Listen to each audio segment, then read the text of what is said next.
Welcome to the Burton Ballers. Ain't got no time for no stallers, yeah. We are the risers, we're not the fallers. Our channel is growing wider and taller. Yeah, we're here to give you the news about your dear beloved Blues, yeah. So if you like this YouTube channel, like, subscribe and turn on that bell. Yeah.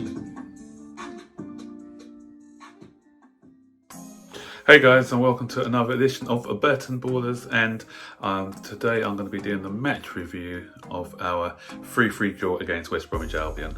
But before I get into the video, guys, you know what to do. Come on, like this video, subscribe to the channel, turn on all post notifications so you'll be notified every time we make a new video.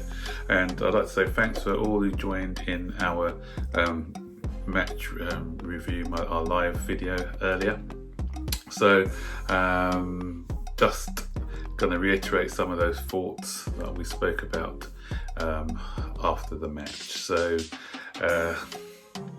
first half, everyone knows, awful first half, unacceptable first half from Chelsea with poor defending, you know. And I'm hearing a lot of these Frank out comments, and it's just too reactionary, guys. Let's judge the guy. I agree, we need to judge Frank on this season's performances. Reason being is that he's been back to the hilt by Roman Abramovich. He's got all the players that he wants, so it's up to him now to sort out the right tactics and personnel for what we've got. But to be talking about Frank out now is very premature, very reactionary. And guys, give the guy a chance, because if come probably March, April, we're 3 quarters into the season and we're still making the same mistakes, we're not challenging to get into the top 4 positions, and we're on a downward slope, then yes, then we can start having this conversation about whether Frank Lampard is the right man for the job.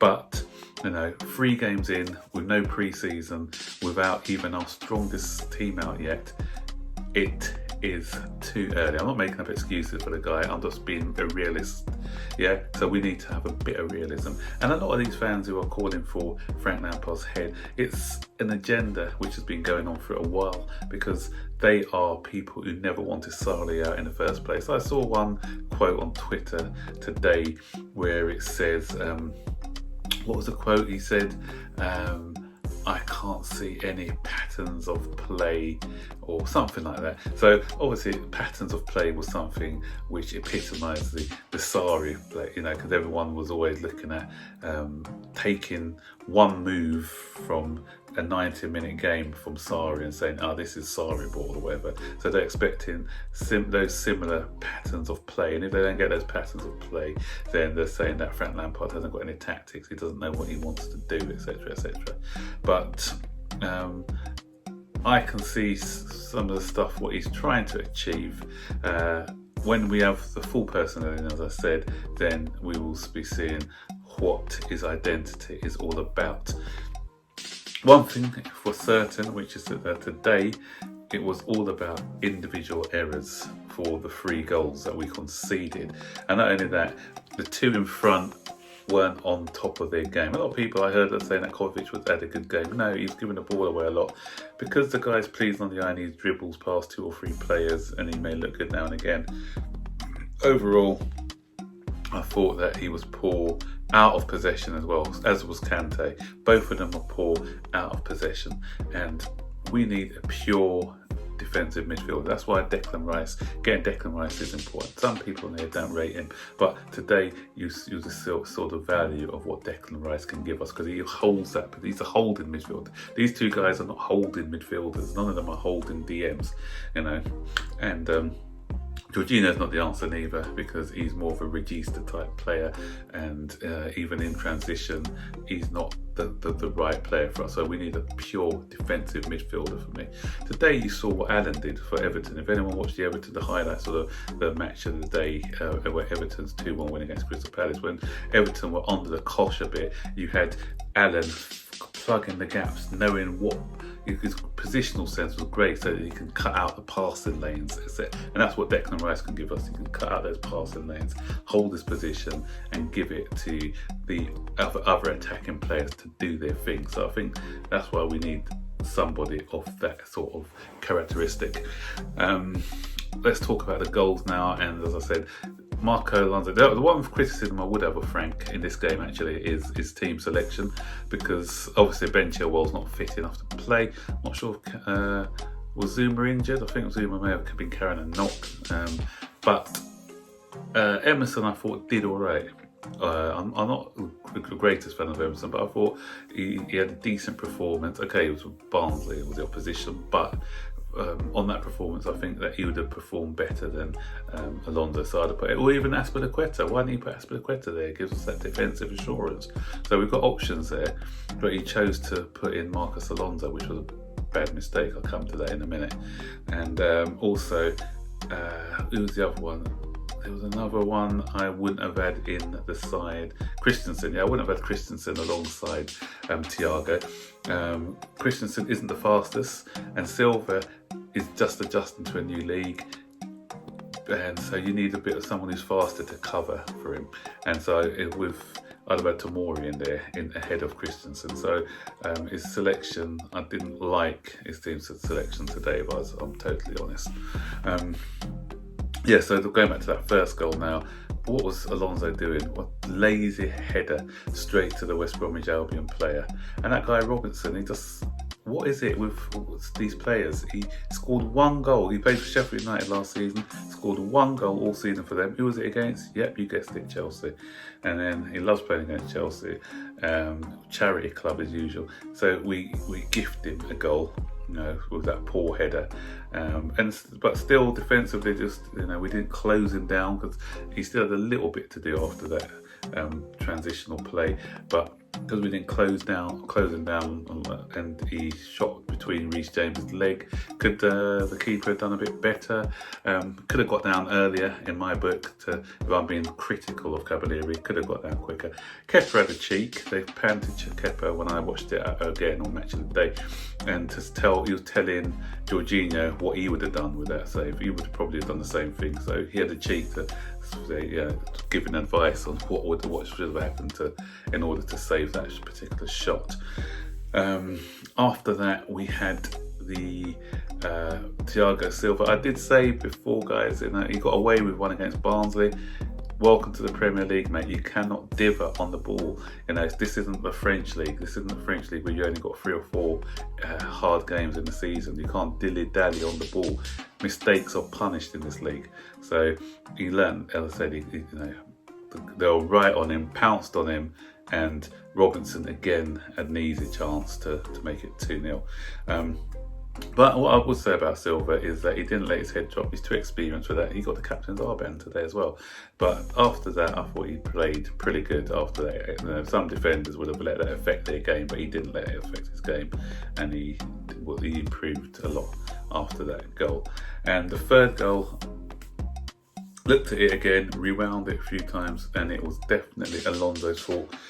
Alonso is not a defender. He's just not reactionary. He's just... Oh man, he lost his man. He had his man.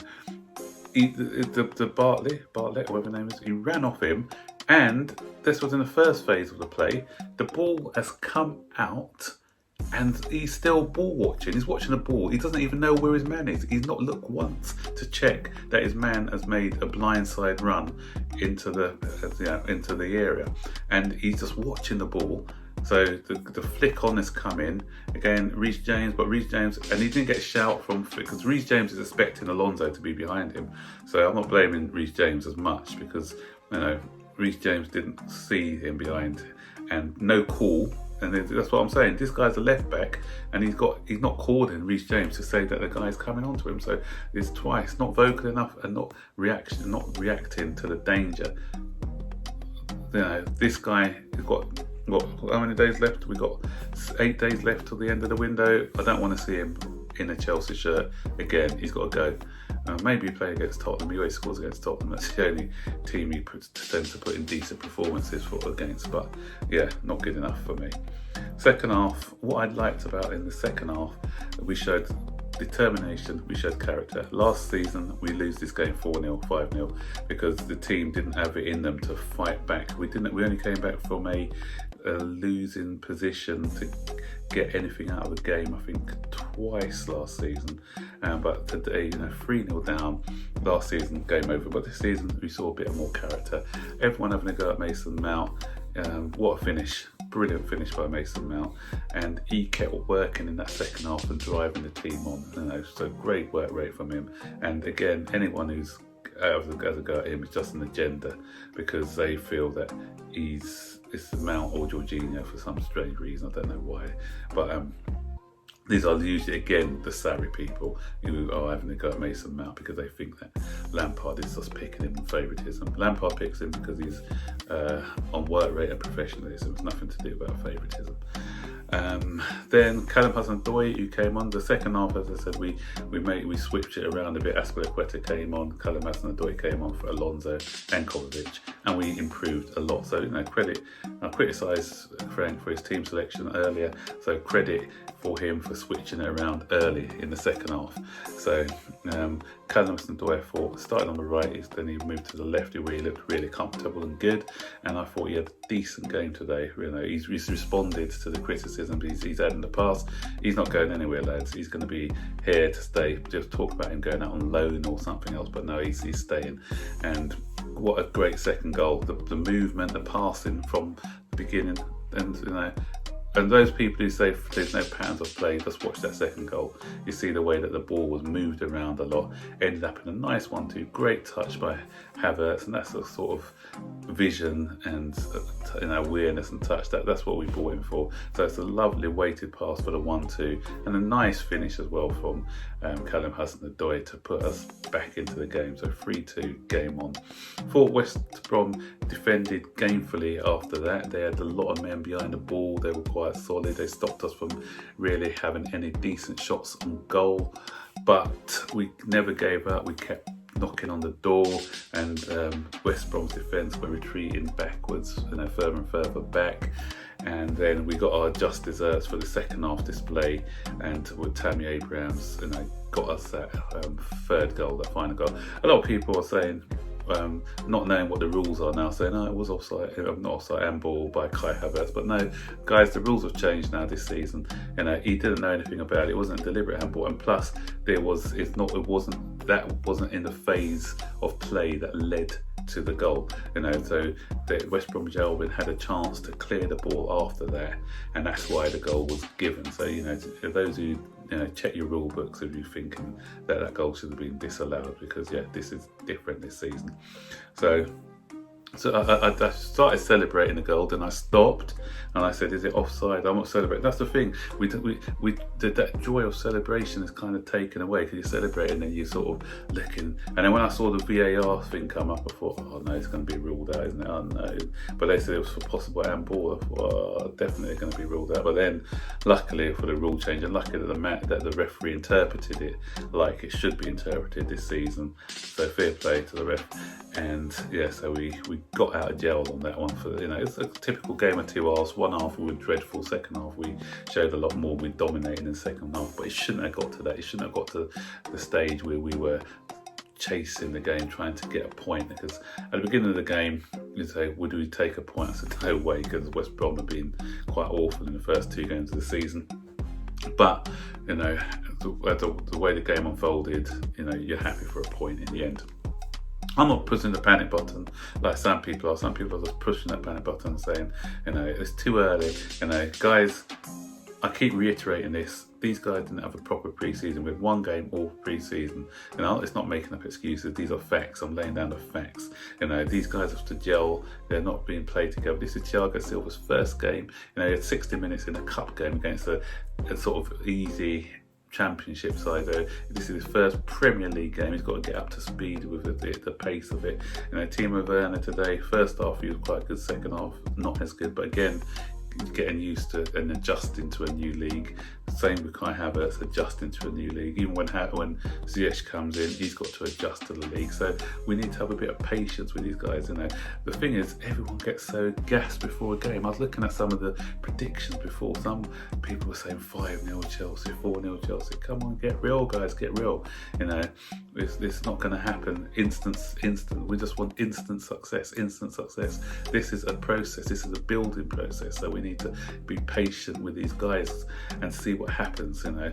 So let's start judging the team 9 or 10 games in, when they've gelled, when they've got that bit of fitness in to their, you know, and they're starting to click. You can see it, yeah. And if we're not doing stuff then what you expect us to do, then yeah. But now it's just a time for a little bit of patience, a little bit of reality, and you know, we will get there, guys. I promise you. So please like, subscribe, turn on all post notifications, and comment down below, guys. Let us know what your thoughts are of the game, you know, and I'll be interested to see what you're saying. Okay, so on to the next one. Take care, and I'll see you later. Bye bye.